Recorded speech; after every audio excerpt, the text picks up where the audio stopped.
Buenos días, tardes ya. Buenas tardes, hermanos, ¿cómo están? El día de hoy es un gozo estar ante este privilegio que el Señor nos da de compartir su palabra. Por supuesto, implica también una gran responsabilidad, porque el poderla hablar y mostrarla a su pueblo, evidentemente hay muchas cosas que envuelven a estas circunstancias y realmente es un privilegio bien grande de parte del Señor. Y hoy estaremos hoy estaremos viendo una serie de predicaciones en este año. Bueno, no sé cuántas semanas nos estará tomando estar estudiando la epístola de los Filipenses. Solamente comentarles que durante el domingo en la mañana, es parte de lo que los hermanos habían comentado, mi hermano Alberto, vamos cada 15 días tomando un estudio. El día de hoy hubo un estudio con el pastor Samuel, que está viendo acerca de Jesús en la Escritura, y yo a partir de la próxima semana estaré viendo la parte del estudio de Filipenses el domingo en la mañana. Entonces, ya hemos estado anunciando esto, algunos de ustedes ya tienen el material. Entonces, es importante que para la próxima semana mis hermanos ya traigan su tarea hecha de la primera parte o el primer capítulo de Filipenses. Entonces, es un gozo y precisamente esta epístola, muchos la conocen como la epístola del gozo, y estaremos iniciando en esta mañana esta serie de introducción a esta carta de Pablo, que por supuesto hemos puesto inicialmente el poderla analizar en esta introducción en el capítulo 16 de Hechos. Entonces les pido a mis hermanos que por favor vayan para allá a Hechos 16 y vamos a estar viendo este punto en particular. Prácticamente va a ser lo que es el capítulo 16 y lo estaremos revisando. Antes de eso, mis hermanos, vamos a hacer una oración a nuestro Dios. Padre Celestial y Dios amoroso, Padre de las luces, quien eres nuestro Creador, quien nosotros reconocemos como nuestro Señor, el poder venir en esta mañana y compartir acerca de tus maravillas a través de tu palabra es una bendición tan grande para cada uno de nosotros. Te ruego, Señor, que tú me ayudes, Señor, a tener fluidez en mis pensamientos, que tu Santo Espíritu abra nuestro entendimiento. Siempre te rogamos esto, Señor, para que tu palabra impacte nuestros corazones y que podamos de esta manera glorificar y bendecir tu nombre. Gracias, Señor, te damos en el nombre de Cristo Jesús. Amén. Esta carta de Filipenses, por supuesto, basada en lo que es en Hechos 16, y de hecho un poquito antes, en el Hechos 15:36, por ejemplo, vemos a Pablo y a Bernabé que se están preparando desde Antioquía, precisamente para salir en su viaje misionero. Es interesante que esta ciudad de Antioquía, más adelante vamos a ver un poquito más detalle de esto, era el centro de operaciones en el cual Pablo estaba saliendo. Algo importante de esto es que Pablo era una persona que estaba sometido bajo autoridad. Y dentro de la iglesia, precisamente eso es algo muy importante. Después de haber realizado su primer viaje misionero, se quedaron en esta ciudad de Antioquía por un tiempo y después hicieron planes para su segundo viaje misionero. En Hechos 15:36, un poquito antes del capítulo 16, leemos: después de algunos días, Pablo dijo a Bernabé: volvamos y visitemos a los hermanos en todas las ciudades donde hemos proclamado la palabra del Señor para ver cómo están. Para ver cómo están. Entonces, ellos, por supuesto, están haciendo remembranza al primer viaje misionero, donde su primer viaje misionero fue más o menos efectuado entre los años 46 y 48 después de Cristo. Habían predicado el Evangelio por diferentes lugares. Le voy a pedir a mi hermano que pase por aquí el primer el primer mapa, en donde es importante esto, hermanos, para ubicarnos en dónde es que Pablo estuvo yendo en Antioquía. Esta predicación, por supuesto, tiene muchos tintes de una clase, pero es importante para que podamos tener esa pista necesaria para entender más claramente la palabra del Señor. Entonces vemos que aquí en Hechos 13, por ejemplo, cuando empieza a hablar acerca del primer viaje misionero, vamos para allá a Hechos capítulo número 13, es solamente para entender cómo es que Dios se mueve a través de las diferentes circunstancias y repasar este primer viaje misionero que fue hecho entre el 46 y el 48.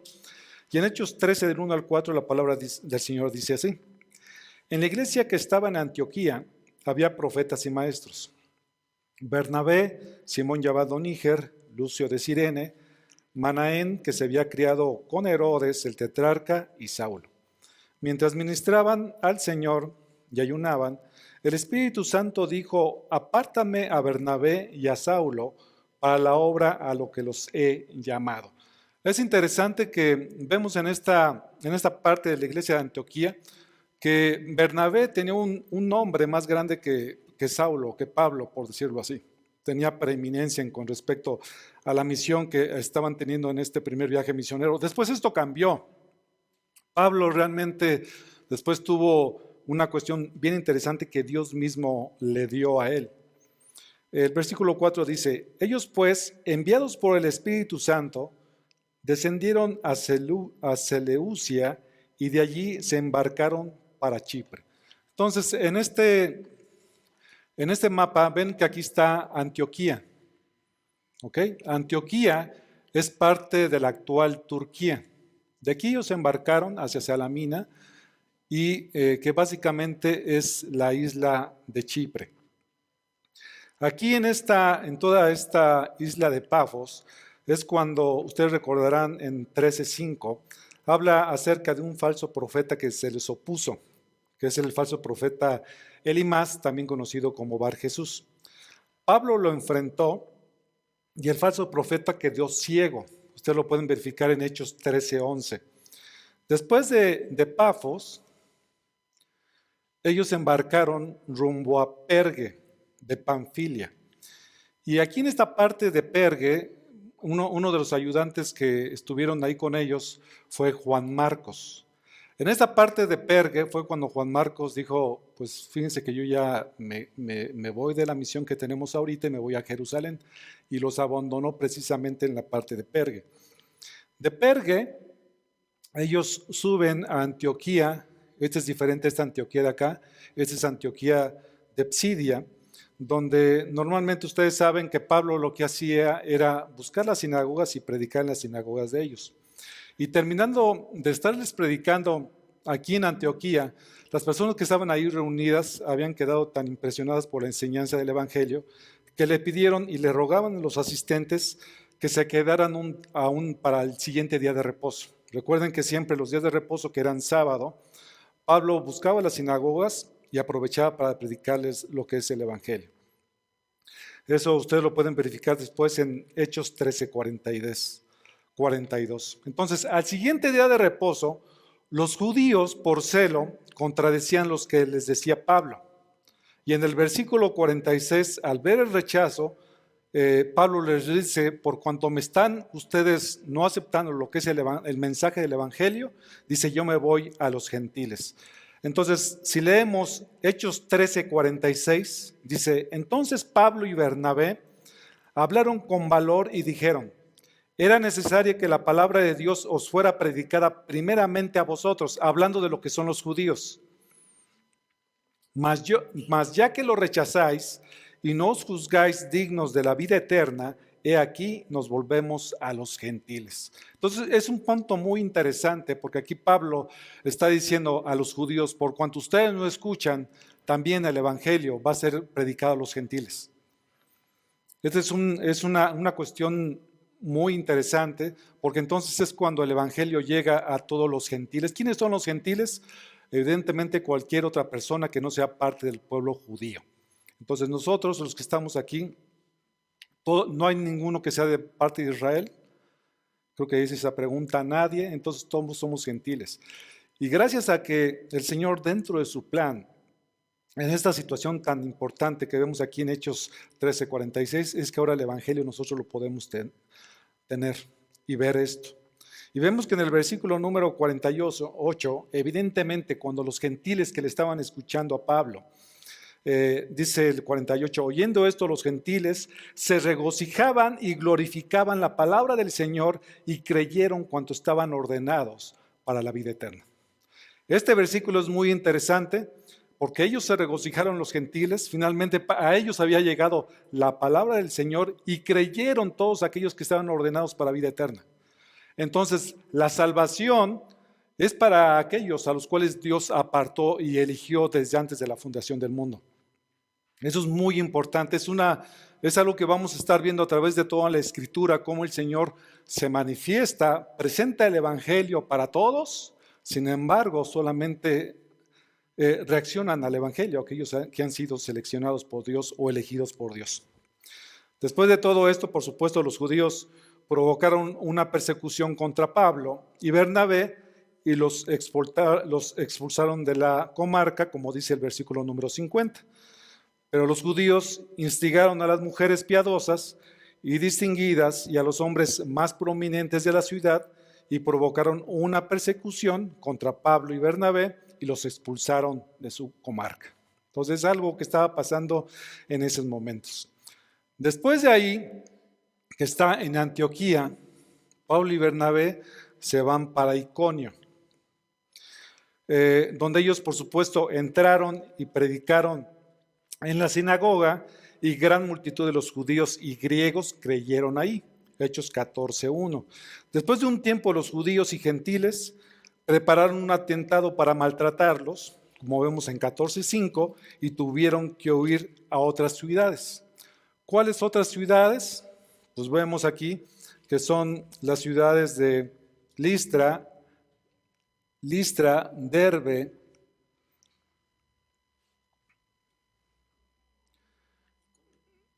Iconio, ¿no? Iconio, que era la región de Licaonia, es lo que estaba buscando, la reunión de Licaonia, pero realmente ellos habían huido a estas ciudades de Listra y Derbe, y también en sus alrededores. Eso ustedes lo pueden verificar en Hechos 14:6. En Listra, en la ciudad de Listra, que está aquí, en la ciudad de Listra, vemos que ahí Pablo sana a un hombre cojo. Y en un inicio sucede algo muy interesante en esta ciudad. Resulta que al momento de que sana al hombre cojo, los habitantes les querían ofrecer sacrificio a ellos. Pablo, por supuesto, había hecho un milagro y cuando vieron que hicieron un milagro, imagínense cómo estaba su situación espiritual de estas personas, querían ofrecerle sacrificio a Pablo y a Bernabé como si ellos fueran dioses. Entonces, por supuesto, Pablo ni Bernabé lo aceptaron de esa forma y después algunos otros hombres persuadieron a la población y debido a que los habían persuadido acerca de quién era Pablo, dice que lo apedrearon y lo arrastraron. Este es un contraste bien interesante. Después de que lo querían hacerle sacrificios a él prácticamente como Dios, después lo apedrearon, lo arrastraron y aparte pensaron que habían matado a Pablo. Esto lo vemos en 14:19. Vamos para allá, mis hermanos. Pero vinieron algunos judíos de Antioquía y de Iconio. O sea, habían venido judíos de otras partes y habiendo persuadido a la multitud, apedrearon a Pablo y lo arrastraron fuera de la ciudad pensando que estaba muerto. O sea, lo dieron por muerto Pablo. Vemos que empiezan a ver aquí algunas persecuciones por la palabra del Señor y lo habían apedreado de tal forma que pensaron que había muerto, pero no había sido así. Al día siguiente, él que estaba aquí en Listra y había sido apedreado, llegaron a Derbe, en Hechos 14:20, y ahí predicaron el Evangelio. La fortaleza de Pablo debe haber sido muy grande. No sé cómo se recuperó tan rápido de un día para otro, pero finalmente él tenía una visión acerca de lo que Cristo le había dado y cuál era su misión dentro de la tierra. Entonces, hermanos, eso es muy importante. Nosotros somos llamados igualmente a predicar del Evangelio. Y vean a Pablo cómo él tenía muy cierto acerca de lo que estaba haciendo, bien pudo haber permanecido más tiempo hasta que él se recuperara. Sin embargo, al día siguiente inmediatamente se fue a Derbe y por supuesto ahí predicaron el Evangelio. Y a veces nosotros como cristianos, una aplicación muy rápida, ponemos demasiados peros, inclusive ya sea para predicar el Evangelio e inclusive para venir a la iglesia. Vean a Pablo cómo él en su corazón estaba dispuesto a seguir las instrucciones que Dios le había dado. En Derbe, vamos aquí en Derbe, ¿verdad? Estamos aquí en Derbe, predicaron el Evangelio e hicieron muchos discípulos.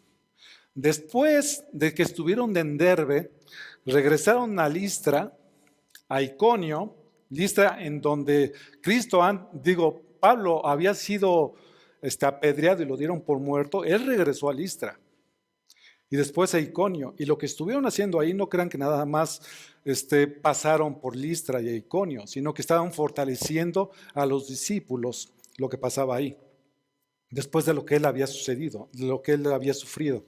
Dice el 22a, 14:22a, y fortaleciendo los ánimos de los discípulos. Por supuesto, cuando ven ustedes en la parte de Listra, y una vez que Pablo había sido apedreado y que lo dieron por muerto, regresó con ellos y le dijeron: miren, hermanos, tomen ánimo. Tomen ánimo, porque a pesar de como yo estuve aquí en la ciudad de Listra, sigo predicando del Evangelio. Después de aquí vemos que ellos pasan por Psidia, y llegan a Panfilia, ¿ok? Y llegaron a Panfilia. Déjenme ver.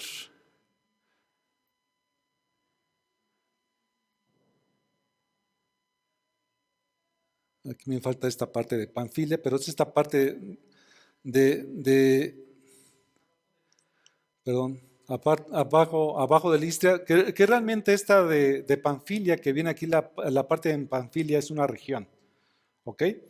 Realmente aquí lo que estaba pasando es que ellos se dirigieron de aquí a lo que es la parte de Perge, o sea, regresando a la parte de Perge, descendieron a Atalía y de ahí se fueron a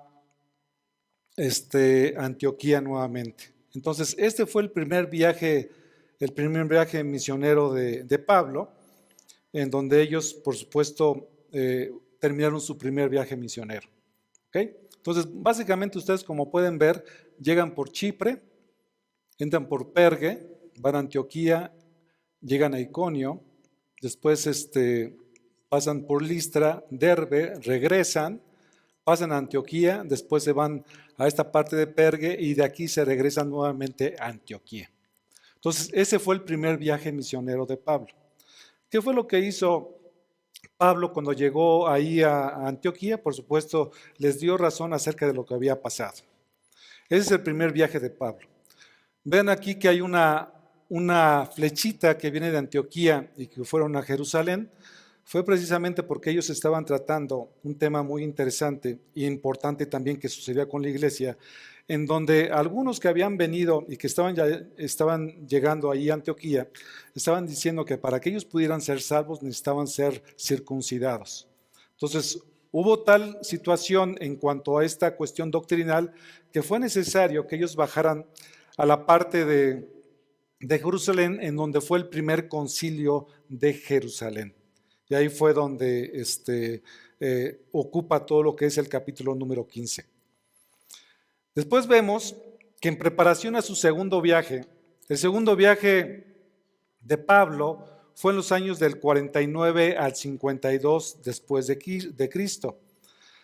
Aquí en Hechos 15:37, vean que Bernabé quería llevar consigo a Juan Marcos, 15:37. La escritura dice: Bernabé quería llevar también con ellos a Juan, llamado Marcos. ¿Pero se acuerdan qué había pasado con Juan Marcos? Y vamos al siguiente mapa, mi hermano, por favor. ¿Se acuerdan qué había pasado con Juan Marcos? Juan Marcos los abandonó en Perge y se regresó a Jerusalén. Entonces, Pablo no se quería llevar con ellos a Juan Marcos porque se había apartado en su primer viaje misionero y no se pusieron de acuerdo. Por lo que Bernabé se fue con Marcos y lo que hizo Marcos y Bernabé fue tomar la ruta del primer viaje misionero. O sea, ellos tomaron la ruta hacia Chipre y lo que hizo Pablo fue que escogió a Silas, y se fue por el norte, digamos, en la parte norte de lo que fue Antioquía. Por tierra ya no tomó mar. Es importante que nosotros lo veamos aquí. Entonces, vemos que Pablo y Silas pasaron por las regiones de Frigia y Galacia. Esa es la parte de Frigia y Galacia. Vean, estas son las ciudades donde ellos estuvieron pasando por ahí. Y cuando estaban ellos en esta región, intentaron ir a Bitinia. ¿Se acuerdan que el hermano Beto nos decía acerca de Bitinia? Ellos tenían un plan, por supuesto. Ellos no salieron a la aventura para saber qué ciudades ellos pudieran estar visitando. Y dentro del plan ellos estaban considerando lo que era la parte de Bitinia, que era la parte más norte. Y aquí es cuando vemos que los planes del Señor cambiaron. Dice que el Espíritu de Jesús, en el 16:7, cambió esos planes. Y cuando llegaron a Misia, que es esta parte de aquí de Misia,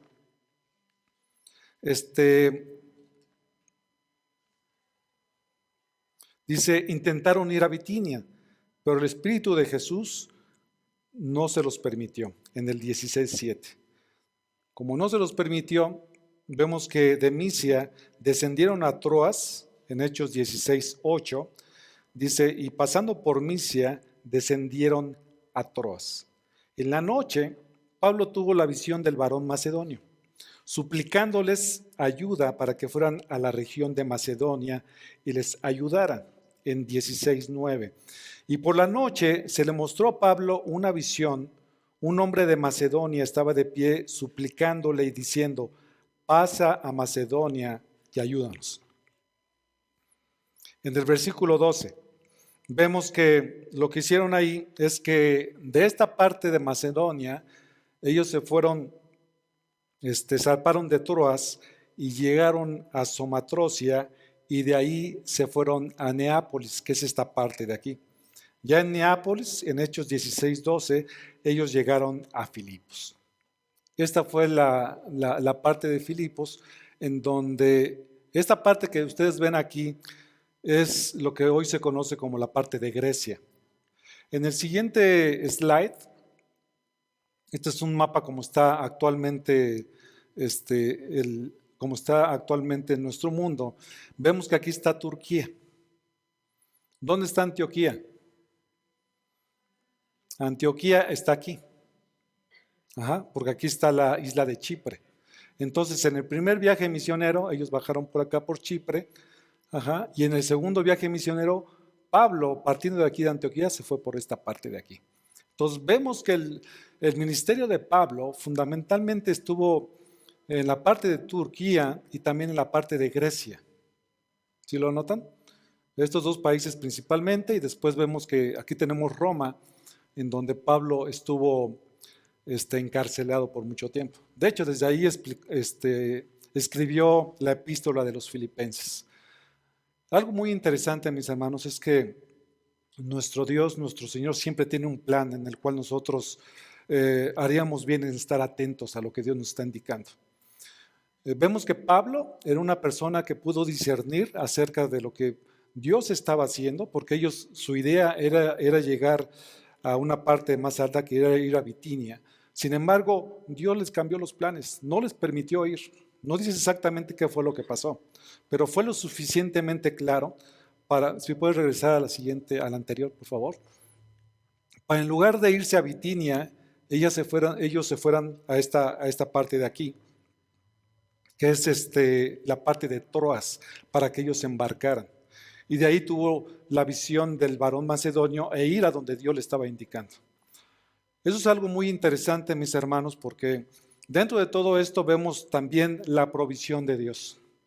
Y esto aplica mucho para nosotros. Cuando Dios está obrando en nuestras vidas, mis hermanos, de repente sucede que no entendemos por qué Dios hace ciertas cosas. Pero confiar en la provisión de Dios y en la dirección de Dios es lo mejor que podemos hacer. No sé si ustedes han escuchado, por ejemplo, situaciones en las cuales por alguna circunstancia alguna persona no tomó un avión y que de repente sucede que el avión se cae, ¿no? Por supuesto, Dios tiene sus caminos y sus planes específicamente para ciertas personas, aunque le estoy dando este ejemplo del avión, pero todas las personas que iban en el avión pues seguramente murieron. Pero Dios en su providencia permite que nosotros estemos atentos y descansemos en el Señor con respecto a lo que Dios está haciendo a nuestro alrededor. Pablo era sensible a esto, mis hermanos, y entendió que no debió ir a Bitinia, sino ajustarse a los planes de Dios. ¿Está mal hacer planes? No está mal hacer planes, pero nuestros planes se pueden cambiar de un momento a otro. Lo importante es que nosotros podamos entender qué es lo que Dios está haciendo y adecuarnos a su voluntad. Eso es lo importante. Y es lo que estuvo haciendo Pablo, ¿no? Y vemos que ahorita que estamos viendo la parte de la carta de los Filipenses, es importante que en esta ciudad de Filipos entendamos algunas cosas, para que nosotros podamos tener todo este contexto. La próxima semana vamos a tener el primer estudio. Entonces, todo esto que estamos viendo, mis hermanos, seguramente son datos importantes para su tarea. Entonces, apúntenle, hermanos, por favor, porque seguramente les va a ayudar. Dice 16:12. Dice que de allí se fueron a Filipos. ¿Cuál era esta palabra? ¿Qué era esta ciudad de Filipos? Dice que es una ciudad principal de la provincia de Macedonia, una colonia romana. Eso es muy importante. En esta ciudad nos quedamos, está escribiendo aquí Lucas, por varios días. Se quedaron ahí. Cuando el apóstol llegó a la ciudad, que fue aproximadamente en el año 49 después de Cristo, Filipos era un centro urbano de gran importancia en la parte oriental de la llanura. La población en general estaba compuesta por romanos y por griegos.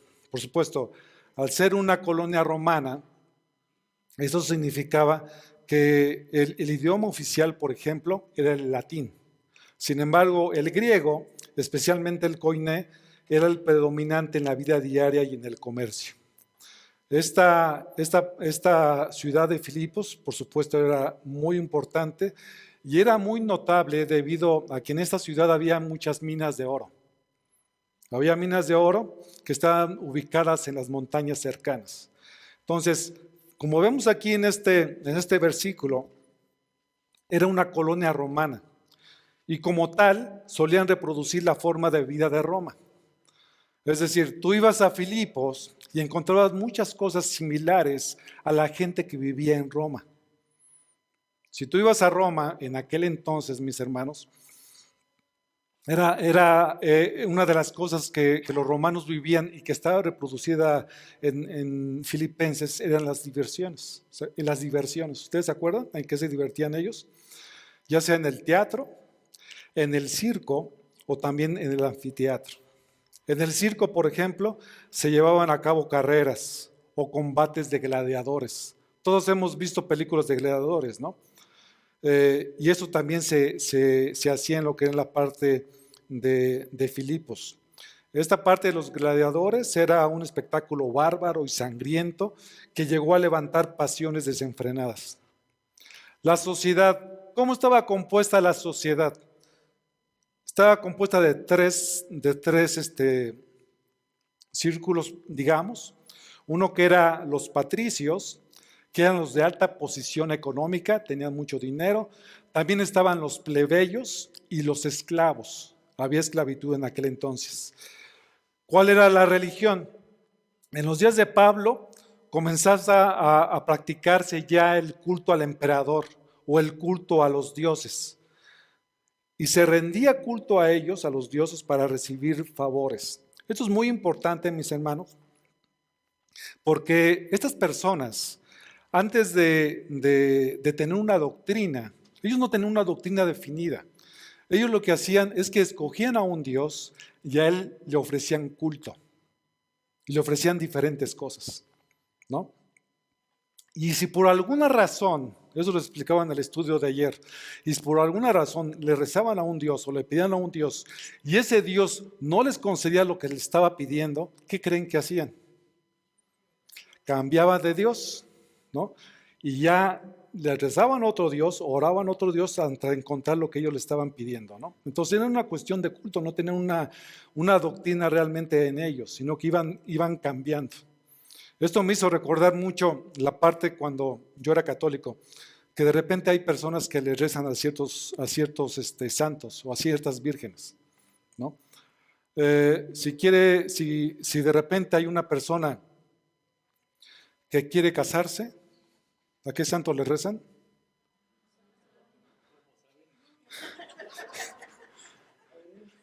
Entonces, y en dado caso, yo no sé qué harán los católicos, que no se los conceda, pues cambiaban a otro para hasta que se los concediera, ¿no? Y ya después van pasando varias santos. Era algo semejante en esta parte. No entendían lo que era la doctrina, que es lo que muchas veces sucede con los católicos. No entienden lo que ellos creen. Simple y sencillamente siguen circunstancias de culto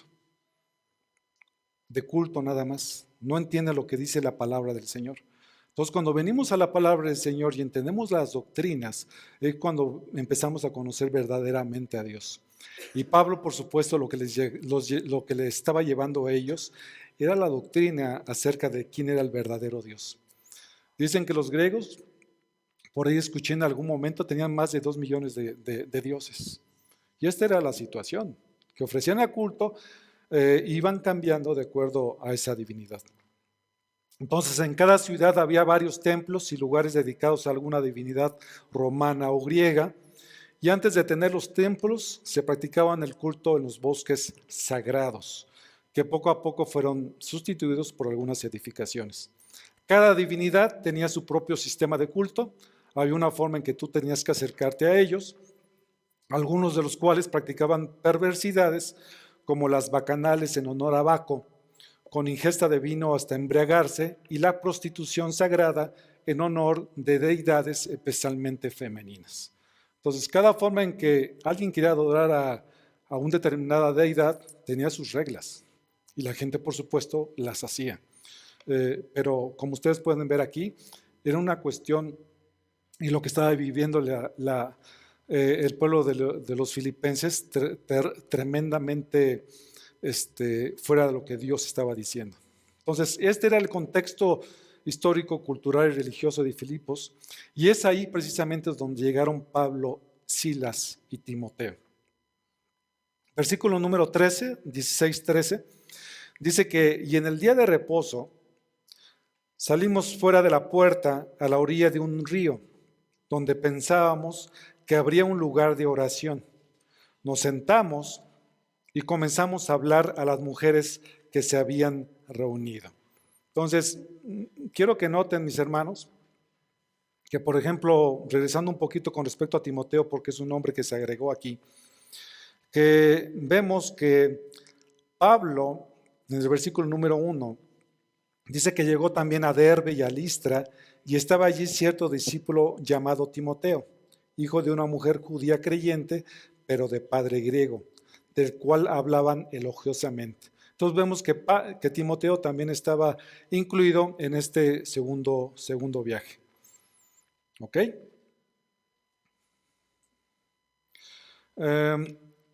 Dice aquí el versículo número 13, que en el día de reposo, dice, salimos fuera de la puerta a la orilla de un río donde pensábamos que habría un lugar de oración.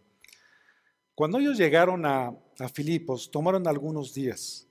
Seguramente lo que hicieron cuando llegaron a Filipos tomaron ese tiempo para planificar, para orar y para encontrar el lugar de oración. Normalmente el lugar de oración de los judíos eran las sinagogas, pero en ese lugar no había una sinagoga. Entonces, en esos días en los cuales estuvieron ahí ellos, estuvieron preguntando acerca de dónde estaba el lugar de oración. Porque ciertamente si había judíos fieles o prosélitos, ellos se reunirían ahí. Y encontraron este lugar que era a la orilla de un río. Entonces, como ustedes saben, siempre Pablo, conforme a su costumbre, comenzaba la evangelización por los judíos.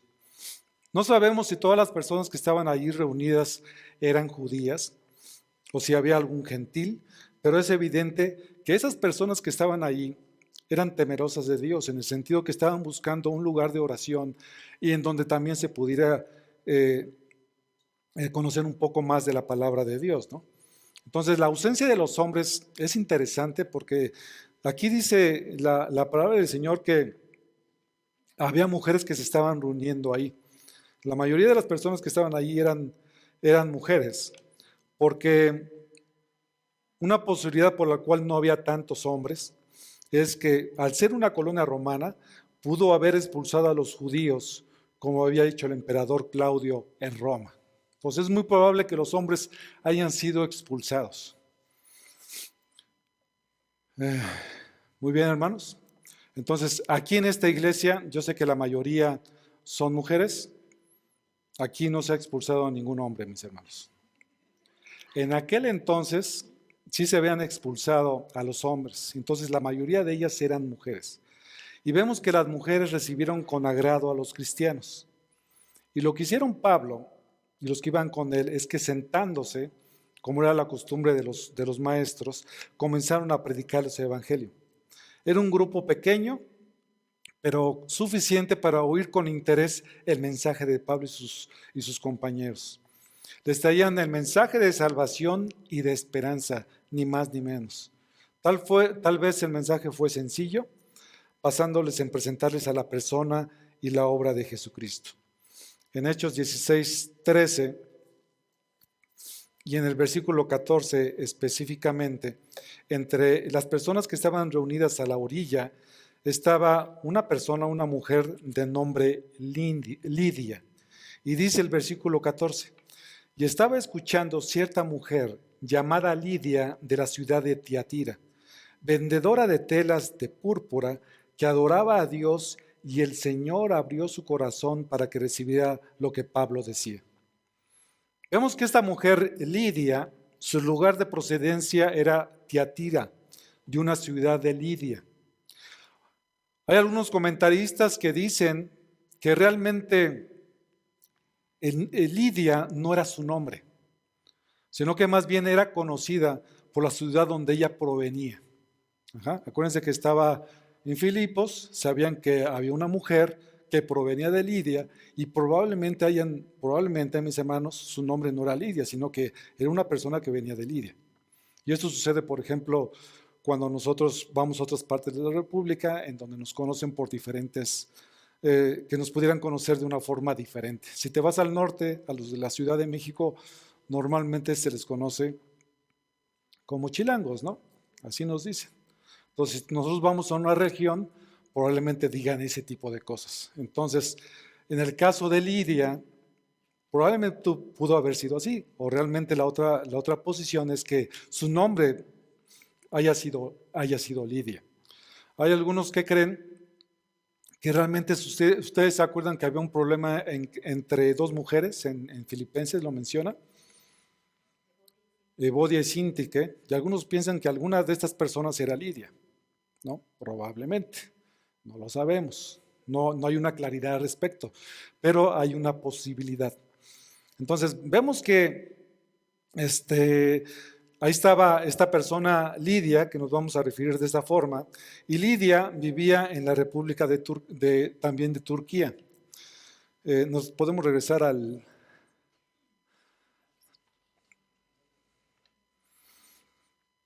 mapa, al anterior, por favor. Ese está bien. Entonces, probablemente esta parte de Lidia estaba aproximadamente por aquí. Estaba en Turquía.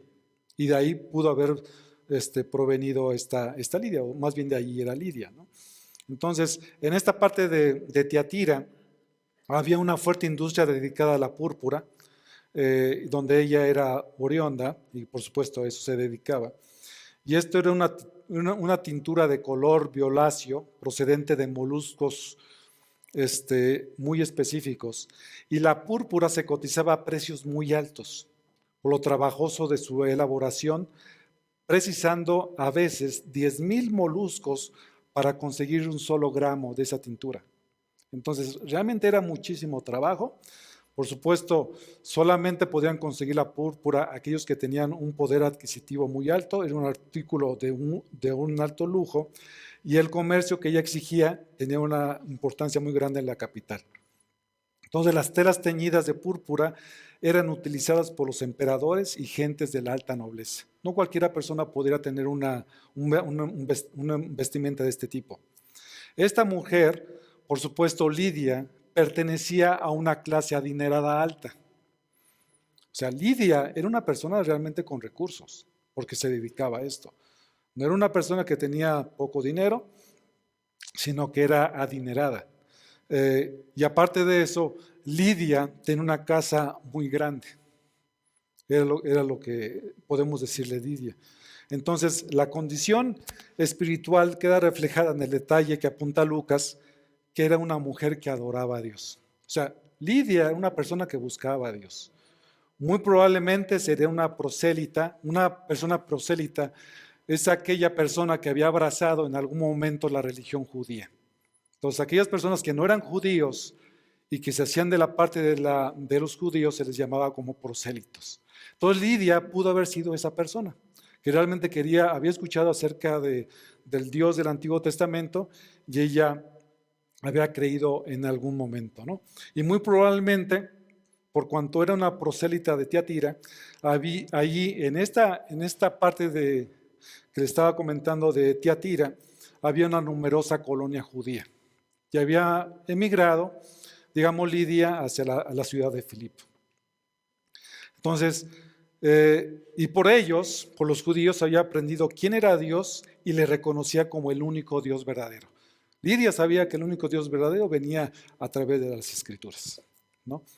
Y vemos aquí, en esta parte de Hechos 16, cómo Dios intervino en el momento preciso. Estaba esta mujer ahí, adorándole en la sencillez de una reunión de creyentes junto al río, y vemos que Dios abrió su corazón. Dios abrió su corazón. Versículo 14 nuevamente, al final.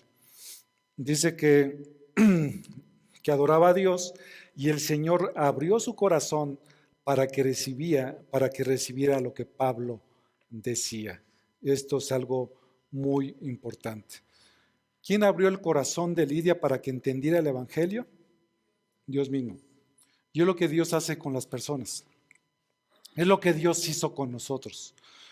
No es una situación de un esfuerzo que el hombre puede hacer, sino que la salvación proviene de Dios. Él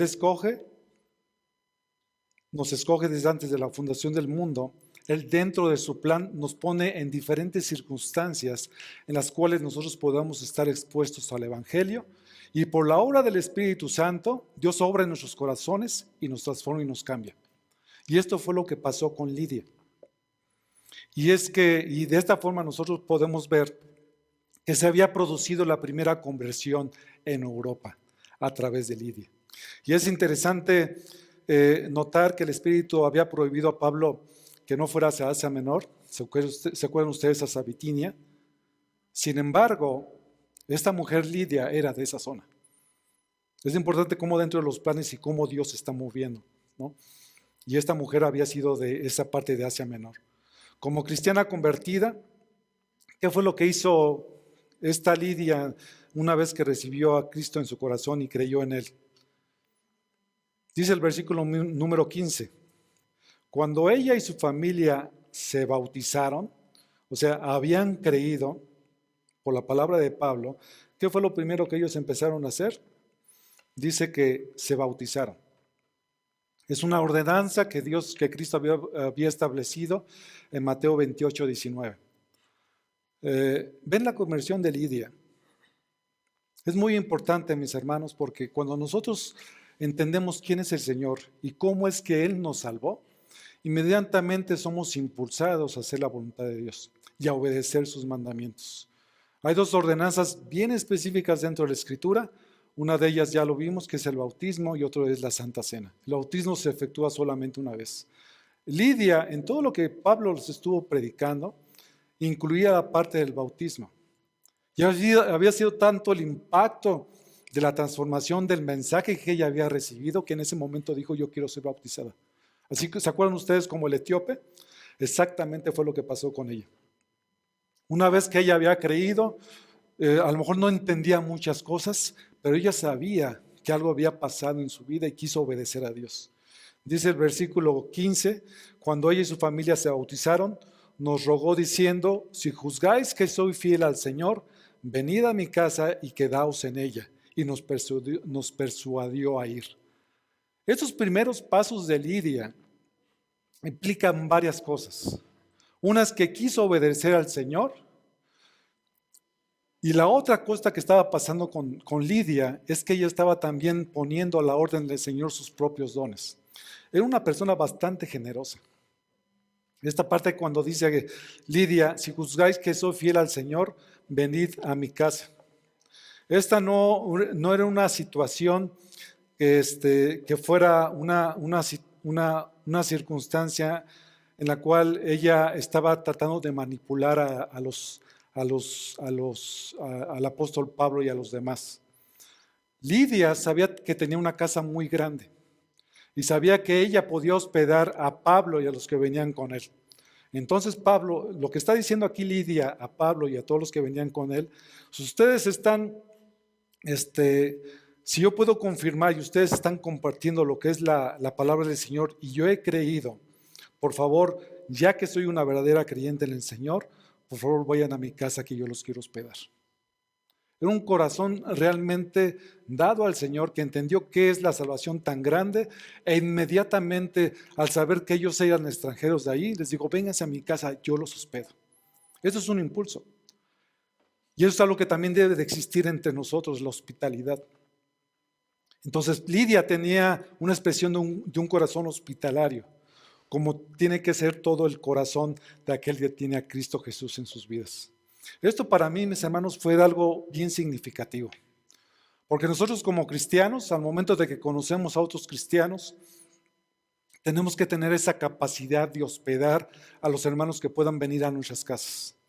Aquí vemos que Lidia tenía una casa muy grande, y qué bueno que es una casa grande, porque no habla acerca de alguna circunstancia en particular, pero era lo suficientemente grande para hospedar a hombres, ¿no? Sin que hubiera un elemento ahí que pudiera condicionar el que ella los pudiera recibir. Entonces, en nuestro corazón, mis hermanos, siempre cuando alguien viene de fuera, que no sea de aquí de Ixtlahuaca, en su corazón siempre debe de haber la disponibilidad de hospedar a los hermanos. ¿Okay? Es algo bien importante. Esto me hizo pensar muchas cosas. Por ejemplo, ahora que vino nuestro hermano Memo, algún hermano de aquí me dijo: oye, ¿sí, dónde se va a quedar el hermano Memo, no? Yo le dije: no, lo voy a hospedar aquí en el departamento. No sé si ustedes han ido al departamento donde estamos aquí, una cuadra. Algunos de ustedes sí han ido. Y como ven, es una invitación a la obra misionera. ¿Por qué? Porque no hay camas. Entonces hay que entrar y dormirnos en el suelo. Entonces yo le dije a Memito: vente, mi hermano, yo te hospedo aquí en mi casa, ¿no? Yo sé que tienes espíritu misionero. Y él me dice, a forma de broma: yo sé que mi hermano, él haría lo que vendría a hacer, ¿no? Y eso es seguro. Dice: sí, mi hermano, pero el que tiene el espíritu misionero son ustedes. Dice: yo no, ¿no? Así me dijo. Pero el punto es, mis hermanos, que cuando nosotros entendemos eso, tenemos que tener ese corazón hospitalario de que en nuestras casas podamos hospedar con gusto y amor a los hermanos en Cristo Jesús. Si hoy viniera un misionero de otra parte, que fuéramos invitados, y les pido por favor que sigan orando por esto, porque la intención que tenemos en la iglesia, ustedes saben que estamos apoyando la obra misionera, estamos apoyando a dos organizaciones, ya lo ha comentado nuestro pastor Sam por mucho tiempo, y no sabemos, en algún momento a mí me gustaría que viniera algún misionero aquí a la iglesia y pudiera compartirnos acerca de lo que Dios ha hecho en sus vidas, y que tengamos la posibilidad, mis hermanos, de hospedarlos, así con ese corazón de Lidia. ¿Ok, mis hermanos? Muy bien. Entonces, eso que hizo Lidia, nuestra hermana, expresa un corazón realmente muy grande para con el Señor. Después de que pasó esas circunstancias, no tardó mucho tiempo en que la persecución contra el apóstol y su equipo se produjese. Satanás usó la liberación de una mujer poseída por un espíritu diabólico. Ustedes lo pueden ver de los versículos 16 al 18, porque Pablo, al quitar este demonio de esta mujer, produjo un daño económico a los dueños. Y posiblemente esta mujer era una esclava. De manera que trajeron a Pablo y a Silas ante los magistrados, acusándoles de alborotadores sociales. Disculpen, es que tengo frío, mis hermanos. Y la justicia y la resolución de la justicia romana, una vez que fueron acusados, fue azotarlos con varas y encarcelarlos, siendo custodiados diligentemente. O sea, realmente el apóstol Pablo, como ustedes pueden ver, pues no se la pasó muy bonita en cuanto a eso. Sin embargo, todas estas circunstancias abonaron a que Pablo, en medio de estas circunstancias que estaba él viviendo, fuera gozoso. El comportamiento de los presos era asombroso, puesto que fueron azotados, sujetos a un cepo y en la mazmorra interior. ¿Qué es lo que ellos estaban haciendo? En el versículo 25, dice, como a medianoche, Pablo y Silas oraban y cantaban himnos a Dios y los presos los escuchaban. Estaban encarcelados y estaban gozosos los hermanos cantando porque habían sido tenidos por dignos de sufrir por el nombre de Cristo. Circunstancias tan difíciles, vemos el gozo de Pablo. Por eso la carta de Filipenses es una hermosa carta, porque aunque no se refiere o no le escribió en este momento en que estuvo encarcelado, que por supuesto fue prácticamente una noche, después vemos que Pablo escribe esta carta de Filipenses cuando estaba él en Roma, y escribe otras 3 cartas más. Y algo que caracteriza la epístola de Filipenses es que hay gozo en medio de cualquier circunstancia. Entonces Pablo era lo que estaban haciendo ellos, cantando y alabando a Dios, y los demás los estaban escuchando. Continúa diciendo la escritura que un terremoto sacudió la cárcel, abrió las puertas y soltó las cadenas de los presos. El carcelero, suponiendo la fuga de los penados, puestos bajo su custodia, intentó quitarse la vida. Imagínense, él sabía que si los reos se habían ido, le iba a costar la vida, porque vio la cárcel abierta y dijo, no, aquí me van a matar, y trató de quitarse la vida, pero no. Resulta que no habían huido, ningún preso había huido, sino que simple y sencillamente las puertas se habían abierto. Todo esto le llevó a preguntar qué hacer para ser salvos. ¿Ustedes se acuerdan de este versículo 16:31? Vamos a leer, vemos desde el versículo número 27 cómo se trató de quitar la vida, y Pablo le dice en el 28, no te hagas ningún mal, pues todos estamos aquí. Entonces él pidió luz y se precipitó adentro y temblando se postró ante Pablo y Silas. Y después de sacarlos, dijo, señores, ¿qué debo hacer para ser salvo? Había sido tanto el impacto que había producido Pablo y la circunstancia que había estado pasando, que ellos le respondieron, cree en el Señor Jesús y serás salvo tú y toda tu casa. ¿Ese versículo ya lo habían escuchado antes? Es un versículo muy interesante, mis hermanos, y es un versículo que muchas veces utilizamos y decimos, es que la promesa de Dios es que si tú crees, va a creer también toda tu familia. Muchas veces utilizamos este versículo pensando que es una promesa, pero no, mis hermanos, no es una promesa. No está hablando aquí de una promesa. Más bien lo que está haciendo aquí Pablo, es una expresión de una condición para ser salvo. ¿Cuál es esa condición para ser salvo? Creer en Cristo Jesús. Que muchas veces sucede de que cuando una persona en una familia cree, las demás personas de la familia creen, eso es otra cosa. Aquí lo que Pablo está hablando es acerca de la condición que alguien debe de cumplir para ser salvo, que es creer en Cristo Jesús. No es una promesa, ni una seguridad que si tú crees en el Señor, toda tu familia además va a ser salvo. Eso no es así. A veces, muchas veces sucede, así es, pero muchas veces no. Yo he escuchado a muchas personas que ellos son creyentes y de repente muchas personas en su familia creen, pero también he escuchado a muchas familias en donde solamente una cree y los demás no. Y muchas veces aquí en la iglesia esto sucede.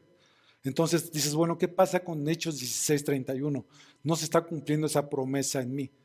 Pero aquí no está hablando acerca de una promesa, sino de una expresión de la condición que se necesita para ser creyente. Ajá.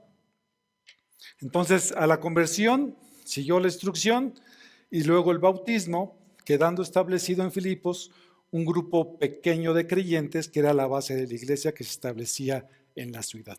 Así es como se originó la iglesia en Filipenses.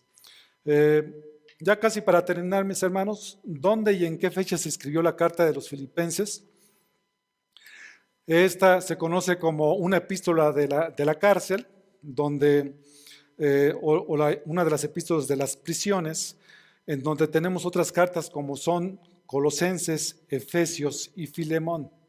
Entonces, se cree que Pablo escribió estas 4 epístolas desde Roma.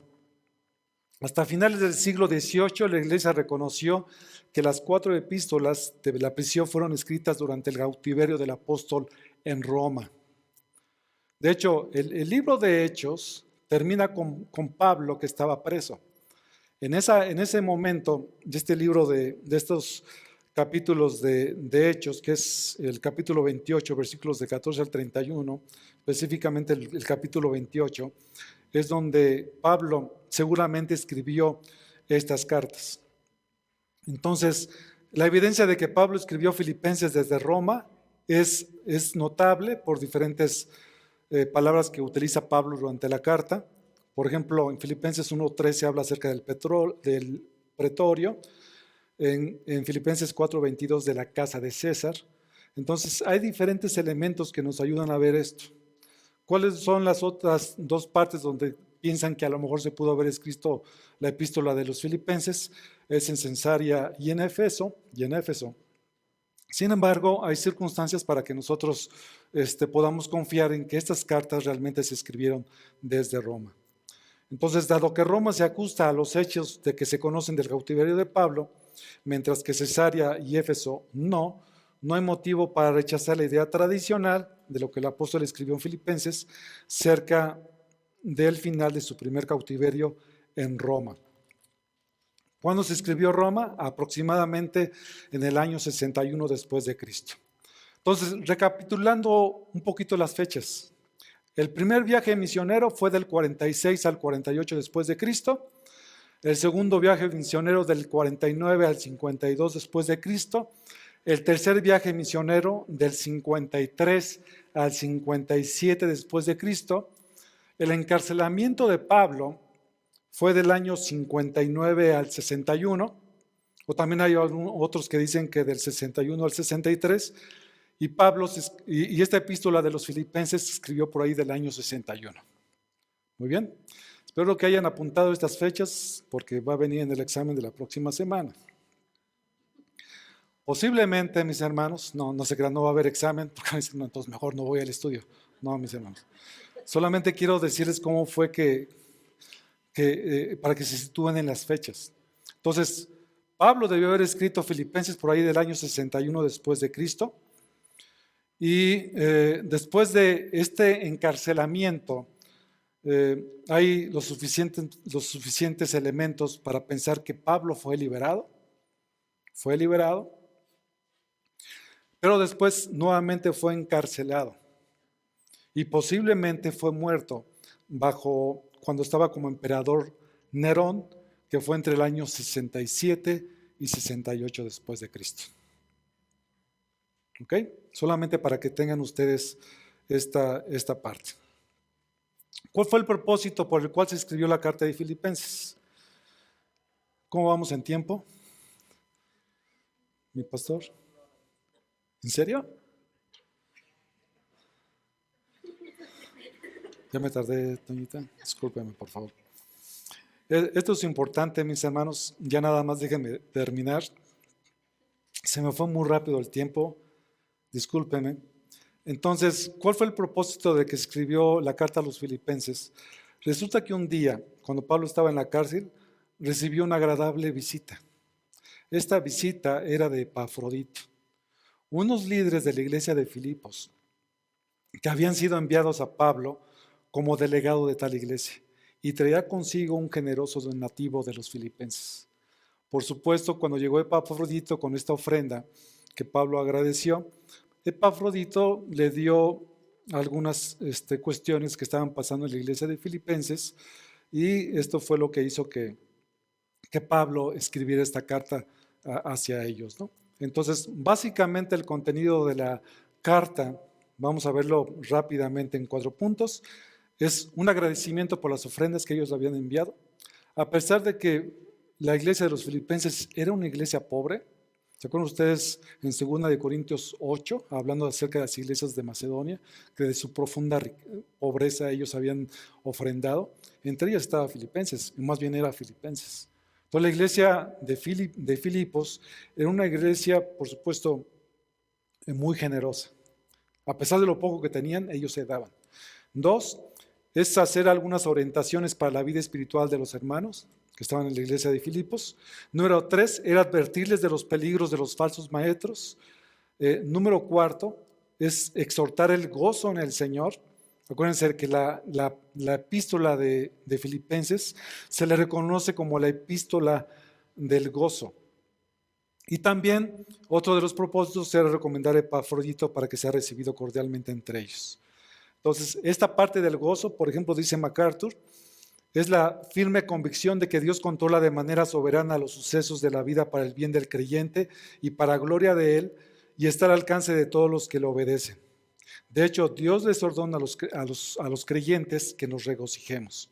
Lenski, él escribió: el gozo es la música que resuena en esta epístola y la luz que esparce en toda ella. La epístola entera irradia gozo y felicidad. Y ya para terminar, mis hermanos, quisiera que nos fuéramos con algunas aplicaciones. En primer lugar, Dios escoge instrumentos para hacer su obra. La obra le pertenece a Dios, Él da dones, y en este caso Él había escogido tanto a Pablo para Bernabé para utilizarlo como misioneros. Tenemos que confiar en la providencia de Dios. A veces nuestros planes pueden ser diferentes a los que Dios tiene para nosotros. Lo importante es que nosotros, cuando entendemos el plan de Dios, someternos al plan de Dios y irnos por ahí. Número 3, la salvación solamente es de nuestro Dios. Él escoge, Él hace un llamado irresistible como el llamado que le hizo a Lidia. Lidia lo que hizo fue reaccionar a ese llamado irresistible y creer, ¿no? ¿Quiénes van a responder a ese llamado? Aquellos que han sido elegidos desde antes de la fundación del mundo. Y por último, la respuesta al llamado y a la salvación se observa claramente por el anhelo de obedecerle. El amor de Dios es recibido por el creyente y se ve reflejado en el servicio y amor a los demás. Esto, mis hermanos, que sirva para que, como una parte introductoria a la epístola de Filipenses, que yo creo que nos trae muy buena idea de qué es lo que vamos a empezar a ver a partir de entonces, mis hermanos, para que estemos preparados y que podamos entender qué es lo que Pablo le quiso decir, o más bien qué es lo que Dios nos está diciendo a nosotros en esta iglesia de Iztlahuaca. Vamos a orar, mis hermanos. Señor y Padre, después de ver este plan, Señor, que tú tienes de salvación desde antes de la fundación del mundo, y cómo llegó tu palabra a la ciudad de Filipos, nosotros nos gozamos tanto, Señor, porque a través de la predicación del Evangelio de estos hermanos fieles, es que ahora en nuestros tiempos, 20 siglos después, podemos nosotros tener tu palabra, Señor, podemos tener tus enseñanzas. Ayúdanos, Señor, que nosotros como iglesia podamos ser sensibles a esto. Gracias, Señor, porque tú has salvado personas a través de los tiempos, a través de las edades. Y ahora, Señor, el que nosotros estemos reunidos aquí, solamente lo queremos hacer para honra y gloria de tu nombre. Gracias, bendito Padre, por tu voluntad, por tu misericordia en nuestras vidas. Guárdanos, te lo pedimos en el nombre de Cristo Jesús. Amén.